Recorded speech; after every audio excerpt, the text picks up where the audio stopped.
গাইবান্ধা জেলার সাদুল্লাপুর উপজেলার ধাপেরহাট ইউনিয়নের গোবিন্দপুর গ্রামে ঘরে আগুন লাগিয়ে মারামারি মামলার বাদী আলহাজ আব্দুর রহিম সহ তার পরিবারের লোকজনদেরকে ফাঁসানোর চক্রান্তের অভিযোগে সংবাদ সম্মেলন অনুষ্ঠিত হয়েছে।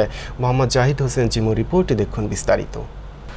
বৃহস্পতিবার দুপুরে নিজ বাড়িতে সংবাদ সম্মেলন করেন ভুক্তভোগী আব্দুর রহিম ও তার পরিবার। সংবাদ সম্মেলনে লিখিত বক্তব্য পাঠ করেন ভুক্তভোগী আব্দুর রহিম। তিনি বলেন, জনাব আলী ও তার গোষ্ঠীর লোকজনের সাথে জমি নিয়ে দীর্ঘকাল ধরে বিরোধ চলে আসছিল। এই বিরোধকে কেন্দ্র করে তাদের ওপর হামলা হয়। পরে তারা সাদুল্লাপুর থানায় মামলা দায়ের করে। এরপর থেকে প্রতিপক্ষগণ মামলা তুলে নিতে নানা রকম ষড়যন্ত্র করতে থাকে। এরই পরিপ্রেক্ষিতে গতকাল মঙ্গলবার প্রতিপক্ষগণ নিজ বাড়িতে আগুন লাগিয়ে আব্দুর রহিম ও তার পরিবার সদস্যদেরকে মিথ্যা মামলায় ফাঁসানোর ষড়যন্ত্র করেছে।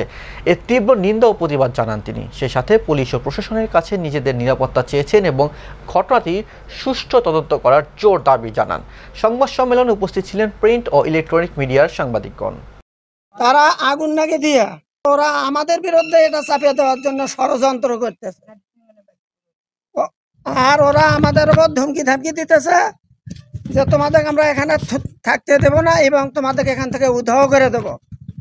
এই নিয়ে আমি এবং আমাদের পরিবারের সবাইকে নিয়ে অশান্তিতে আছি।